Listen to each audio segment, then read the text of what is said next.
ನಮಸ್ಕಾರ. ವಿಶೇಷ ಕಾರ್ಯಕ್ರಮಕ್ಕೆ ಸ್ವಾಗತ. ನಾನು ನಮ್ರತ. ಅಮೆರಿಕ ಸರ್ಕಾರದಲ್ಲಿ ಜಿಹಾದಿ ಉಗ್ರರಿಗೂ ಸ್ಥಾನ. ಭಯೋತ್ಪಾದಕನ ಜೊತೆ ಡೊನಾಲ್ಡ್ ಟ್ರಂಪ್ ಡೀಲ್.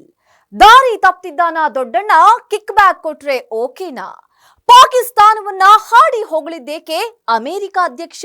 ಇದುವೇ ಹೊತ್ತಿನ ಗ್ಯಾರಂಟಿ ಸ್ಪೆಷಲ್ ಅಮೆರಿಕ ಜಿಹಾದ್.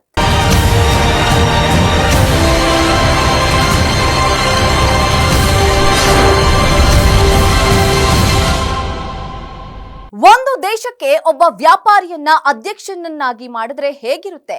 ದೇಶ ಅನ್ನೋದು ಶಾಪಿಂಗ್ ಮಾಲ್ ಆಗುತ್ತೆ. ಅಮೆರಿಕ ಕೂಡ ಈಗ ಹಾಗೆ ಆಗಿದೆ. ಅಮೆರಿಕವನ್ನ ಉದ್ಧಾರ ಮಾಡ್ಬಿಡ್ತೀನಿ, ಅಮೆರಿಕವನ್ನ ಮತ್ತೆ ನಂಬರ್ 1 ಮಾಡ್ತೀನಿ, ಅಮೆರಿಕ ಫಸ್ಟ್ ಅಂತ ಘೋಷಣೆ ಕೂಗಿ ಅಧಿಕಾರಕ್ಕೆ ಬಂದಿದ್ದ ಡೊನಾಲ್ಡ್ ಟ್ರಂಪ್ ಈಗ ಜಿಹಾದ್ ಉಗ್ರರನ್ನೇ ಶ್ವೇತ ಭವನಕ್ಕೆ ಎಂಟ್ರಿ ಕೊಡಿಸಿದ್ದಾರೆ.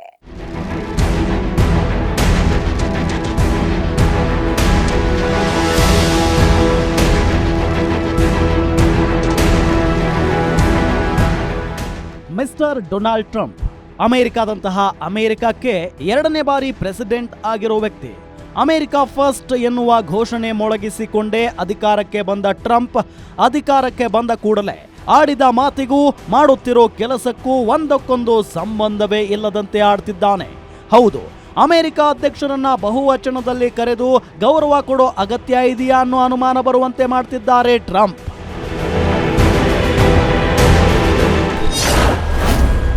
ಅಮೆರಿಕ ಸರ್ಕಾರದಲ್ಲಿ ಜಿಹಾದಿ ಉಗ್ರರಿಗೂ ಸ್ಥಾನ.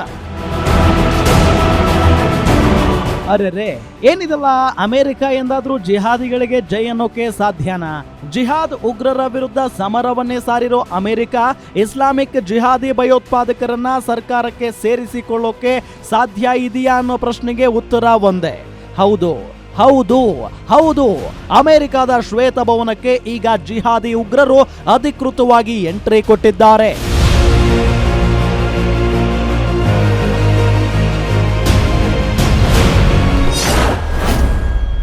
ಅಮೆರಿಕ ಶ್ವೇತಭವನದಲ್ಲಿ ಜಿಹಾದಿ ಉಗ್ರರು.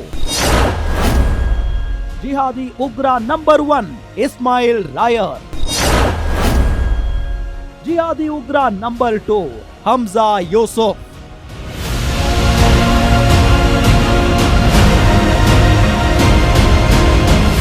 ಇಬ್ಬರು ಸಾಮಾನ್ಯ ಪುರುಷರಲ್ಲ, ಭಯೋತ್ಪಾದಕರು, ರಕ್ತ ಹರಿಸಿದ್ದವರು, ಅಮಾಯಕರ ತಲೆ ಕಡಿದಿದ್ದವರು, ಹೆಣಗಳ ರಾಶಿ ಉರುಳಿಸಿದ್ದವರು. ಅಷ್ಟೇ ಯಾಕೆ, ಇದೇ ಅಮೆರಿಕದಲ್ಲಿ ಇವರು ಮೋಸ್ಟ್ ವಾಂಟೆಡ್ ಲಿಸ್ಟಿನಲ್ಲಿದ್ದು ಜೈಲು ಶಿಕ್ಷೆಯನ್ನು ಅನುಭವಿಸಿದ್ದವರು.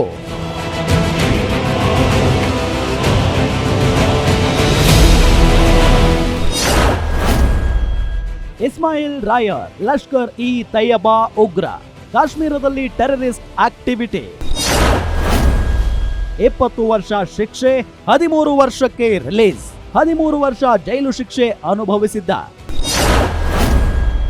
2003ರಲ್ಲಿ ಅಮೆರಿಕ ವಿರುದ್ಧ ಸಂಚು. 9/11 ದಾಳಿಯಲ್ಲಿ ಪ್ರಮುಖ ಪಾತ್ರ. ಅಲ್ ಖೈದಾ ಲಷ್ಕರ್ ಘೋಷಿತ ಉಗ್ರ. ಪಾಕಿಸ್ತಾನದಲ್ಲಿ ಟೆರರ್ ಕ್ಯಾಂಪ್ ಮಾಡಿದ್ದ.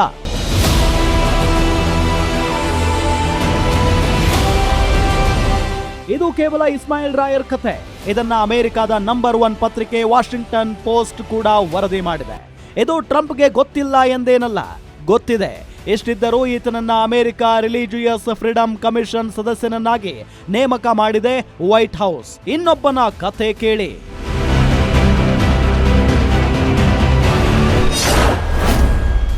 ಹಮ್ಜಾ ಯೂಸುಫ್. ಪೂರ್ತಿ ಹೆಸರು ಶೇಖ್ ಹಮ್ಜಾ ಯೂಸುಫ್. ಜೈತೂನಾ ಕಾಲೇಜ್ ಸಹ ಸಂಸ್ಥಾಪಕ. ಜಿಹಾದಿ ಸಂಘಟನೆಗಳ ನಿರಂತರ ಸಂಪರ್ಕ. ಈತನಿಗೂ ಈಗ ಶ್ವೇತ ಭವನದಲ್ಲಿ ಸ್ಥಾನ.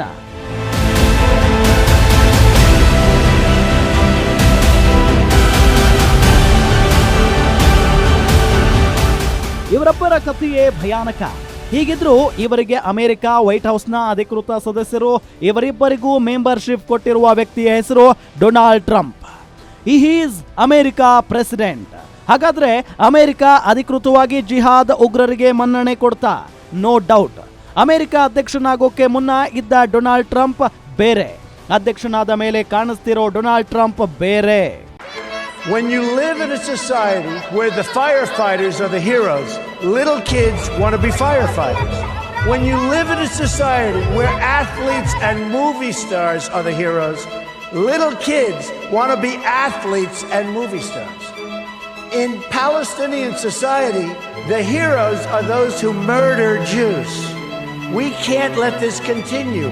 We can't let this happen any longer.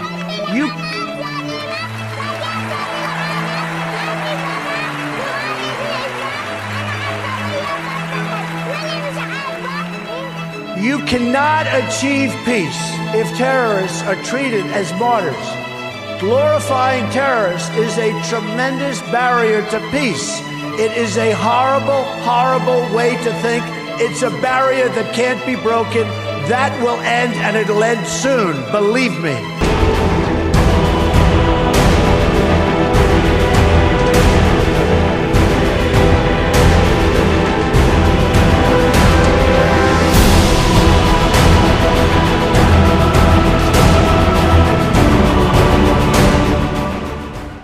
ಈ ಮಾತುಗಳ ಅರ್ಥ ಬೇರೇನಿಲ್ಲ. ಮಕ್ಕಳಿಗೆ ಸಿನಿಮಾ ಸ್ಟಾರ್ಗಳು, ಅಥ್ಲೆಟ್ಸ್ಗಳು ಹೀರೋ ಆಗಿರ್ತಾರೆ. ಆದ್ರೆ ಜಿಹಾದಿಗಳಿಗೆ ಕೊಲ್ಲುವವರು, ಉಗ್ರರು ಹೀರೋಗಳಾಗುತ್ತಿದ್ದಾರೆ. ಇದು ಕೊನೆಯಾಗಬೇಕು. ಉಗ್ರರ ನಿರ್ವಂಶವಾಗಬೇಕು. ನನ್ನನ್ನ ನಂಬಿ ನಾನು ಇದಕ್ಕೆ ಅಂತ್ಯ ಹಾಡ್ತೇನೆ. ಓಟು ಕೊಡಿ ಅಂತ ಕೇಳಿನೇ ಅಧಿಕಾರಕ್ಕೆ ಬಂದಿದ್ದ ಡೊನಾಲ್ಡ್ ಟ್ರಂಪ್ ಆ ಒಂದು ಹೇಳಿಕೆ ನೋಡಿ. ಡೊನಾಲ್ಡ್ ಟ್ರಂಪ್ ಅಮೆರಿಕ ಹಣೆ ಬರಹ ಬದಲಿಸ್ತಾನೆ ಅಂತ ಅಂದ್ಕೊಂಡು ಓಟು ಗುದ್ದಿದ್ದ ಅಮೆರಿಕದ ಪ್ರಜೆಗಳಿಗೆ ದೊಡ್ಡ ಶಾಕ್ ಕೊಟ್ಟಿದ್ದಾನೆ ಡೊನಾಲ್ಡ್ ಟ್ರಂಪ್. ಈ ವ್ಯಕ್ತಿಯನ್ನ ನಂಬೋದು ಹೇಗೆ ಅಂತ ನೋಡ್ತಿದೆ ಇಡೀ ಜಗತ್ತು. Seen what happened when Europe opened their doors to jihad. Look at Paris. Look at London. They're no longer recognizable. And I'm going to get myself into a lot of trouble with the folks in Paris and the folks in London. But you know what? That's the fact. They are no longer recognizable, and we can't let that happen to our country. We have incredible culture, tradition. Nothing wrong with their culture, their tradition. We can't let that happen here, and I'll never let it happen to the United States of America.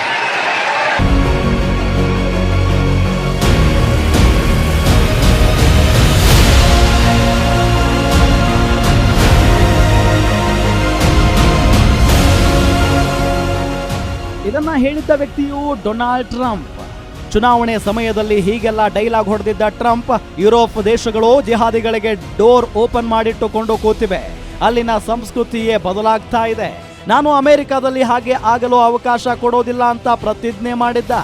ಆದ್ರೆ ಈತ ಅಧಿಕಾರಕ್ಕೆ ಬರ್ತಾ ಇದ್ದಂತೇನೆ ಜಿಹಾದಿಗಳಿಗೆ ಅಷ್ಟೇ ಯಾಕೆ, ಕೊಲೆ ಮಾಡಿ, ರಕ್ತಪಾತ ಮಾಡಿ, ತಲೆಗಳನ್ನ ಉರುಳಿಸಿ America ವಿರುದ್ಧವೇ ಯುದ್ಧ ಸಾರಿದ್ದ ಉಗ್ರರನ್ನ ಕರೆದು ಶ್ವೇತ ಭವನದಲ್ಲಿ ಅಧಿಕಾರಕ್ಕೆ ತಂದು ಕೂರಿಸಿದ್ದಾನೆ. ಇನ್ನು ಮುಂದೆ ಈತನನ್ನ ಬೇಟೆಯಾಡಿದ್ದವರೇ ಈ ಉಗ್ರರಿಗೆ ಇನ್ನು ಮುಂದೆ ಸಲಾಂ ಹೊಡೆಯಬೇಕು. ಹಾಗೆ ಮಾಡಿರೋ ವ್ಯಕ್ತಿ Donald Trump. He is America president.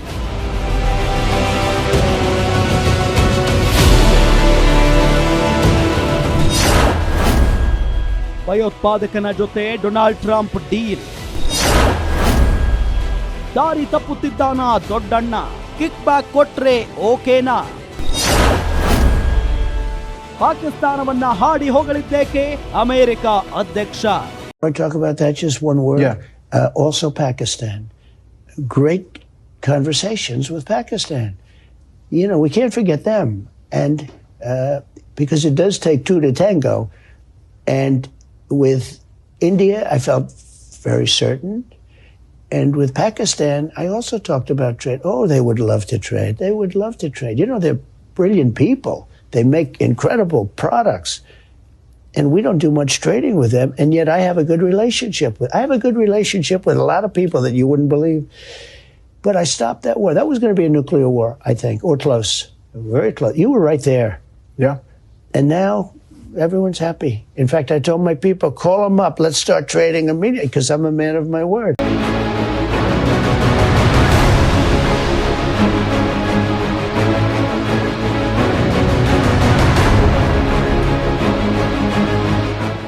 ಇಂಥದ್ದೊಂದು ಭಾಷಣ ಮಾಡಿದ ಇದೇ ಟ್ರಂಪ್ ಜಸ್ಟ್ ಕೆಲವು ತಿಂಗಳ ಹಿಂದೆ ನಡೆದ ಚುನಾವಣೆಯಲ್ಲಿ ಏನ್ ಹೇಳಿದ್ದಾಗುತ್ತಾ? ಎಲೆಕ್ಷನ್ ಟೈಮ್ನಲ್ಲಿ ಇದೇ ಡೊನಾಲ್ಡ್ ಟ್ರಂಪ್ ಹೇಳಿಕೆ ನೋಡಿ. ಆಹಾ, ಓಹೋ ಎಂದು ಓಟು ಒತ್ತಿದ್ದ, ಗೆಲ್ಲಿಸಿದ್ದ ಅಮೆರಿಕನ್ನರೇ ಈಗ ಹಣೆ ಚಚ್ಚಿಕೊಳ್ತಿದ್ದಾರೆ.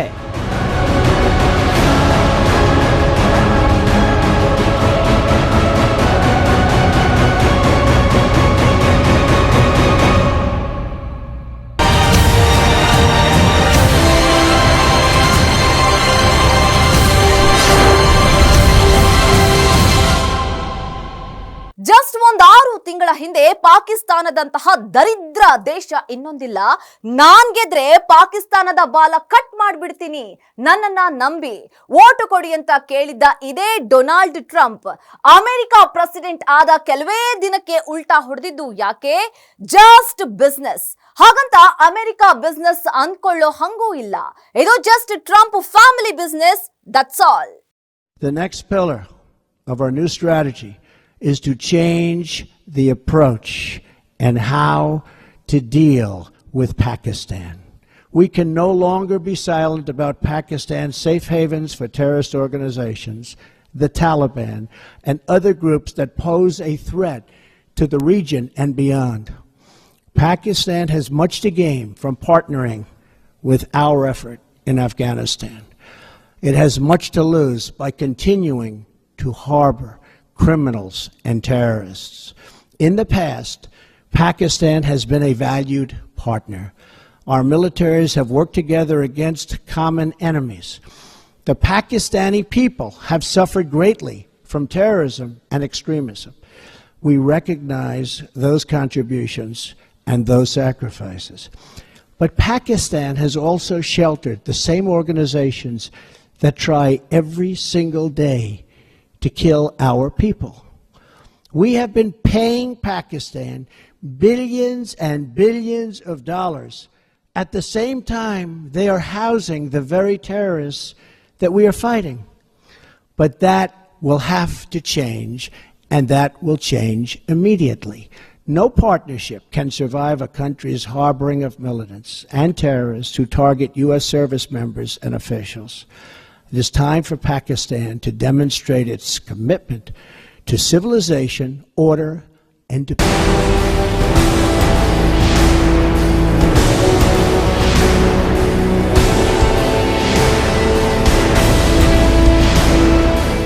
ಜಗತ್ತಿನಲ್ಲಿ ಸಿನಿಮಾದಲ್ಲಿ ಆಕ್ಟ್ ಮಾಡದೇನೆ ಗ್ರೇಟ್ ಆಸ್ಕರ್ ಪ್ರಶಸ್ತಿಯನ್ನ ಯಾರಿಗಾದ್ರೂ ಕೊಡಬೇಕು ಎಂದಿದ್ರೆ ಅದಕ್ಕೆ ಡೊನಾಲ್ಡ್ ಟ್ರಂಪ್ ಅತ್ಯಂತ ಸೂಕ್ತ ವ್ಯಕ್ತಿ ಅನ್ನಬಹುದು. ಯಾವ ಪಾಕಿಸ್ತಾನವನ್ನ ಉಗ್ರರ ಸ್ವರ್ಗ ಅಂತ ಕೆಲವೇ ತಿಂಗಳ ಹಿಂದೆ ಹೇಳಿದ್ರು, ಪಾಕಿಸ್ತಾನಕ್ಕೆ ತಕ್ಕ ಶಾಸ್ತಿ ಮಾಡ್ತೀವಿ ಅಂತ ವೋಟು ಪಡೆದುಕೊಂಡ್ರು ಅದೇ ಟ್ರಂಪ್ ಕಣ್ಣಿಗೆ ಈಗ ಪಾಕಿಸ್ತಾನ ದಿ ಗ್ರೇಟ್ ಕಂಟ್ರಿ ಅನ್ನೋ ರೀತಿ ಕಾಣ್ತಾ ಇದೆ. ಏನಾಯ್ತು ಟ್ರಂಪ್ಗೆ? ಈ ವ್ಯಕ್ತಿಯನ್ನ ನಂಬೋದು ಹೇಗೆ? ಜಗತ್ತಿಗೆ ಬಿಡಿ, ಆತನಿಗೆ ವೋಟು ಹಾಕಿದ್ದ ಅಮೆರಿಕದವರಿಗೆ ಅರ್ಥ ಆಗ್ತಾ ಇಲ್ಲ. ಅಮೆರಿಕರನ್ನ ಅದ್ಯಾವ ಪುಣ್ಯಾತ್ಮ ಜಗತ್ತಿನ ಅತ್ಯಂತ ಬುದ್ಧಿವಂತರ ದೇಶ ಅಂತ ಬಣ್ಣಿಸಿದ್ನೋ ಅರ್ಥವಾಗದೆ ಕೊರಗುವ ಪರಿಸ್ಥಿತಿ ತಂದಿಟ್ಟಿದ್ದಾರೆ Donald Trump. He is America president.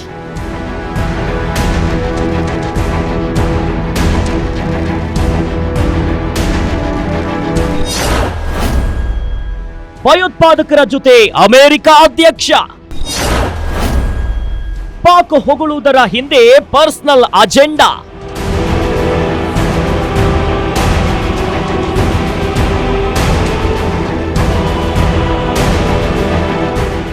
ಇದು ಕೇವಲ ಇಷ್ಟೇ ಅನ್ಕೋಬೇಡಿ.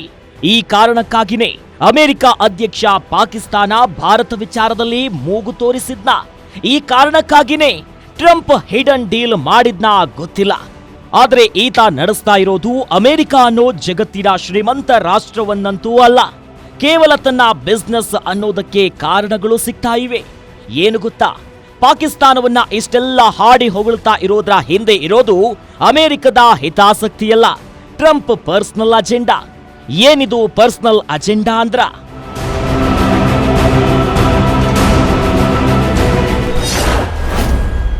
ಪಹಲ್ಗಾಮ್ ದಾಳಿಯಾದ ಕೇವಲ 4 ದಿನದಲ್ಲಿ ಟ್ರಂಪ್ ಫ್ಯಾಮಿಲಿಗೆ ಸಿಕ್ಕಿತ್ತು ಕೋಟಿ ಕೋಟಿ ಬಿಸ್ನೆಸ್. ಟ್ರಂಪ್ ಪಾಕ್ ಡೀಲ್ ಹಿಂದೆ ಕ್ರಿಪ್ಟೋ. ಏಪ್ರಿಲ್ 26ರಂದು ಪಾಕಿಸ್ತಾನದ ಮಿಲಿಟರಿ ಸೀಕ್ರೆಟ್ ಮೀಟಿಂಗ್. ಟ್ರಂಪ್ ಕುಟುಂಬದ ಕಂಪನಿ ಜೊತೆ deal. World Liberty Financial deal. Pakistan crypto council ಒಪ್ಪಂದ.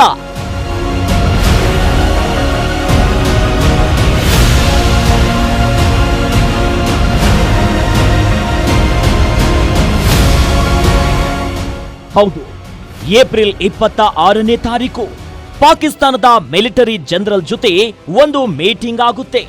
ಟ್ರಂಪ್ ಕುಟುಂಬದ ಒಡೆತನ ಇರೋ ವರ್ಲ್ಡ್ ಲಿಬರ್ಟಿ ಫಿನಾನ್ಷಿಯಲ್ ಜೊತೆ ಒಂದು ಒಪ್ಪಂದ ಆಗುತ್ತೆ. ಆ ಒಪ್ಪಂದಕ್ಕೆ ಸೈನ್ ಮಾಡೋದು ಪಾಕಿಸ್ತಾನ್ ಕ್ರಿಪ್ಟೋ ಕೌನ್ಸಿಲ್.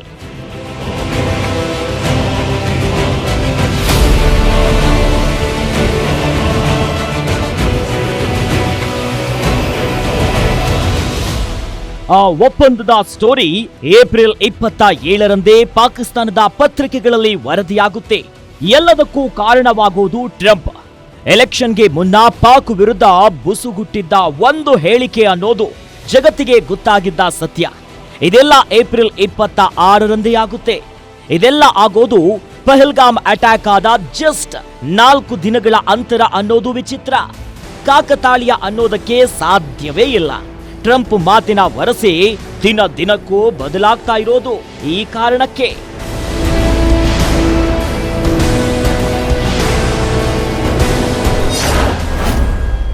ಪಾಕಿಸ್ತಾನಕ್ಕೆ ನಷ್ಟವಾದರೆ ಅಮೆರಿಕಕ್ಕೆ ಸಮಸ್ಯೆ ಇಲ್ಲ. ಪಾಕ್ ಆರ್ಥಿಕತೆ ಕುಸಿದರೆ ಟ್ರಂಪ್ ಕುಟುಂಬಕ್ಕೆ ನಷ್ಟ.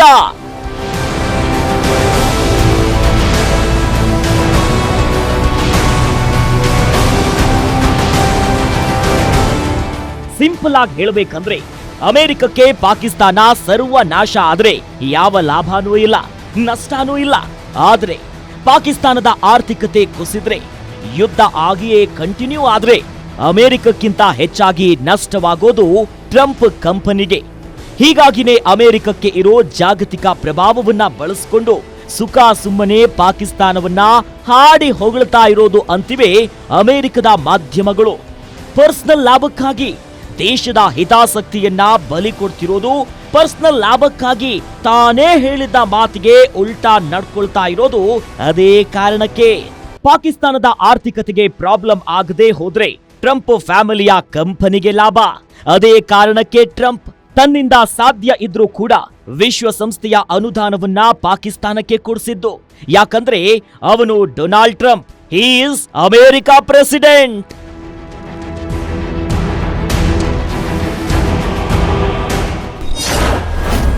ಪಾಕಿಸ್ತಾನಕ್ಕೆ ವಿಶ್ವ ಬ್ಯಾಂಕ್ ನೆರವು, ಟ್ರಂಪ್ಗೆ ಲಾಭ.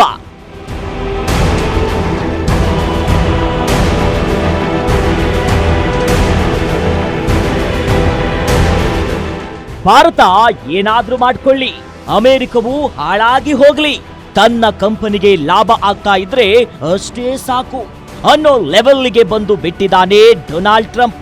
ಡೊನಾಲ್ಡ್ ಟ್ರಂಪ್ ಮಾತುಗಳನ್ನ ನಂಬಿ ಪಾಕಿಸ್ತಾನಕ್ಕೆ ಅಮೆರಿಕದಿಂದ ಇಂಡೈರೆಕ್ಟ್ ಆಗಿ ಭಯೋತ್ಪಾದಕರಿಗೆ ಹೋಗ್ತಾ ಇರೋ ಅಮೆರಿಕದ ಹಣಕ್ಕೆ ಬ್ರೇಕ್ ಹಾಕ್ತೇನೆ ಎಂದು ನಂಬಿಕೊಂಡಿದ್ದ ಅಮೆರಿಕನ್ನರಿಗೂ ಮೋಸ ಮಾಡಿದ್ದಾರೆ ಡೊನಾಲ್ಡ್ ಟ್ರಂಪ್. ಇದು ಇಷ್ಟಕ್ಕೆ ನಿಲ್ಲೋದಿಲ್ಲ.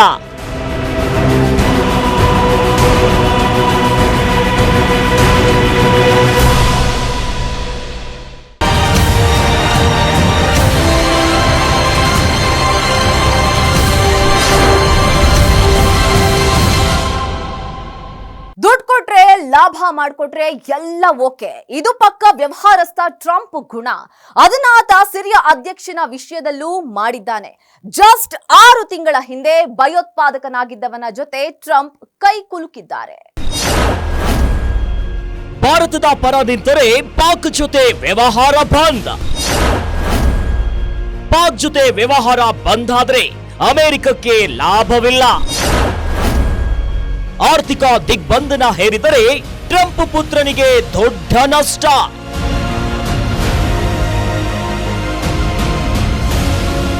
ಈಗ ಪಾಕಿಸ್ತಾನದ ಕ್ರಿಪ್ಟೋ ಕೌನ್ಸಿಲ್ ಜೊತೆ ಟ್ರಂಪ್ ಪುತ್ರನದ್ದು ಎನ್ನಲಾಗಿರುವಂತ ಕಂಪನಿ ಡೀಲ್ ಮಾಡ್ಕೊಂಡಿದೆಯಲ್ಲ, ಆ ಒಪ್ಪಂದಕ್ಕೆ ಬೆಲೆಯೇ ಇಲ್ಲದಂತಾಗಿ ಹೋಗುತ್ತೆ. ಭಾರತದ ಪರ ನಿಂತ್ರೆ ಪಾಕಿಸ್ತಾನಕ್ಕೆ ಆರ್ಥಿಕ ದಿಗ್ಬಂಧನವೇನಾದ್ರೂ ಹೇರಿದ್ರೆ ಆಗ ಪಾಕಿಸ್ತಾನದ ಜೊತೆ ಒಪ್ಪಂದ ಮಾಡಿಕೊಂಡಿರೋ ಟ್ರಂಪ್ ಕುಟುಂಬದ ಕಂಪನಿಗೆ ನಷ್ಟವಾಗುತ್ತೆ.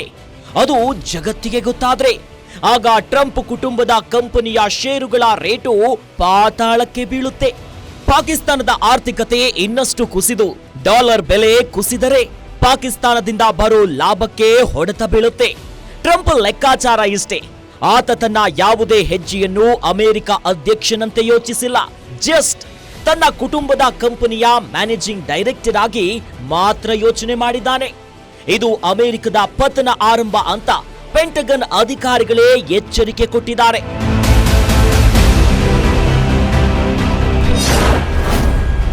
ಪೆಂಟಗನ್ ಅಧಿಕಾರಿಗಳ ಮಾತಿಗೂ don't care. If you ask Donald Trump, he single-handedly won the World Cup. He invented the internet. He cured cancer.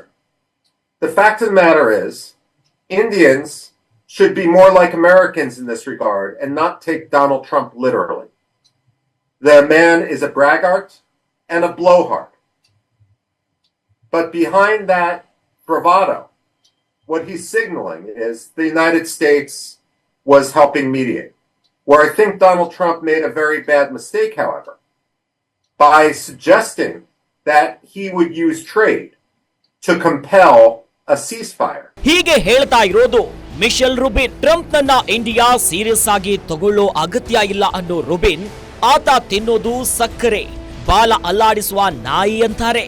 ಈ ವ್ಯಕ್ತಿ ಈ ಹಿಂದೆ ಟ್ರಂಪ್ ಜೊತೆ ಕೆಲಸ ಮಾಡಿದವರು. ಆತ ಅಮೆರಿಕದ ಹಿತಾಸಕ್ತಿಯನ್ನ ನೋಡಲ್ಲ, ಜಗತ್ತಿನ ಹಿತಾಸಕ್ತಿಯನ್ನೂ ನೋಡಲ್ಲ.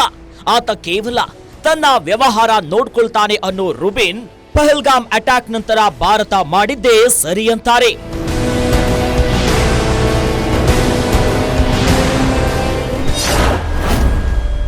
ಸಿರಿಯಾ ಅಧ್ಯಕ್ಷ ಮಾಜಿ ಭಯೋತ್ಪಾದಕ. 6 ತಿಂಗಳಲ್ಲಿ ಭಯೋತ್ಪಾದಕ ಟ್ರಂಪ್ ಡಾರ್ಲಿಂಗ್ ಆದ.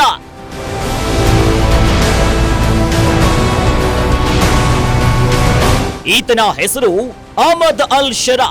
ಸಿರಿಯಾ ಅನ್ನೋ ಉಗ್ರರ ದೇಶಕ್ಕೆ ಈಗ ಇವನೇ ಅಧ್ಯಕ್ಷ. ಈತನ ತಲೆಗೆ ಹಿಂದೊಮ್ಮೆ ಅಮೆರಿಕ ಲಕ್ಷ ಲಕ್ಷ ಡಾಲರ್ ಬಹುಮಾನ ಘೋಷಿಸಿತ್ತು. ಈತ ವಿಶ್ವಸಂಸ್ಥೆಯ ಮೋಸ್ಟ್ ವಾಂಟೆಡ್ ಭಯೋತ್ಪಾದಕರ ಲಿಸ್ಟ್ ನಲ್ಲಿರೋ ಉಗ್ರ. ಕೇವಲ 6 ತಿಂಗಳ ಹಿಂದೆ ಈತ ತನ್ನನ್ನ ತಾನು ಸಿರಿಯಾ ಅಧ್ಯಕ್ಷ ಅಂತ ಘೋಷಿಸಿಕೊಳ್ಳುವವರೆಗೂ ಈತನನ್ನ ಇದೇ ಅಮೆರಿಕ, ಇದೇ ಡೊನಾಲ್ಡ್ ಟ್ರಂಪ್ ಈತ ಮನುಕುಲ ಅತ್ಯಂತ ಕ್ರೂರಿ, ಕಿರಾತಕ ಅಂತೆಲ್ಲ ಅಟ್ಯಾಕ್ ಮಾಡ್ತಾ ಇತ್ತು. ಅರೆ 6 ತಿಂಗಳಲ್ಲಿ ಈತ ಅಮೆರಿಕದ ಡಾರ್ಲಿಂಗ್ ಆಗಿದ್ದು ಹೇಗೆ ಗೊತ್ತಾ? ಇದರ ಹಿಂದೆಯೂ ಒಂದು ಕತೆ ಇದೆ. ಈತ ಕೂಡ ಡೊನಾಲ್ಡ್ ಟ್ರಂಪ್ ಕಂಪನಿಗಳ ಜೊತೆ ಒಂದು ರಹಸ್ಯ ಡೀಲ್ ಮಾಡ್ಕೊಂಡಿದ್ದಾನೆ ಅನ್ನೋ ಕತೆ ಇದೆ. ಆ ಕಾರಣಕ್ಕಾಗಿನೇ 25 ವರ್ಷಗಳಲ್ಲಿ ಇದೇ ಮೊದಲ ಬಾರಿಗೆ ಅಮೆರಿಕ ಅಧ್ಯಕ್ಷನ ಜೊತೆ ರಾಯಲ್ ಟ್ರೀಟ್ಮೆಂಟ್ ಮಾಡಿಕೊಂಡಿದ್ದಾನೆ ಸಿರಿಯಾ ಅಧ್ಯಕ್ಷ ಅಹಮದ್ ಅಲ್ ಶರಾ.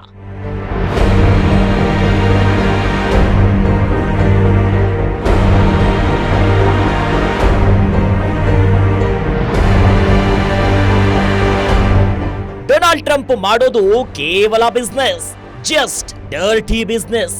ಹಣ ಅನ್ನೋದು ರಕ್ತದಿಂದ ಬರುತ್ತೋ ಮತ್ಯಾವುದ್ರಿಂದ ಬರುತ್ತೋ ಗೊತ್ತಿಲ್ಲ, ದುಡ್ಡು ಬರ್ತಾ ಇರಬೇಕು ಅಷ್ಟೇ.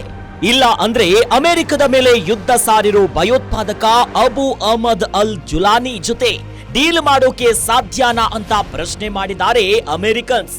ಆದ್ರೆ ಟ್ರಂಪ್ ಘೋಷಣೆ ಮಾಡಿದ್ದಾಗಿದೆ.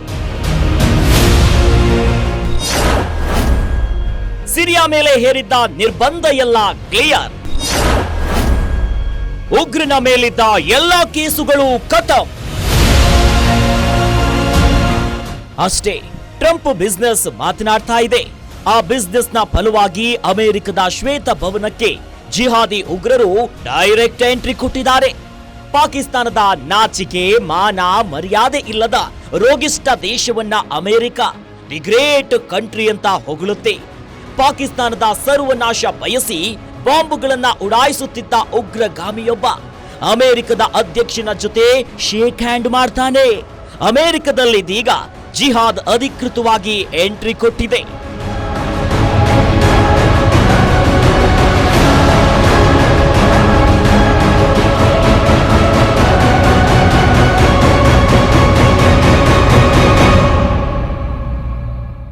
ಆತ ಇವತ್ತು ಹೇಳಿದ್ದನ್ನ ನಾಳೆ ಹೇಳಲ್ಲ, ನೆನ್ನೆ ಹೇಳಿದ್ದನ್ನ ಇವತ್ತು ಹೇಳಲ್ಲ.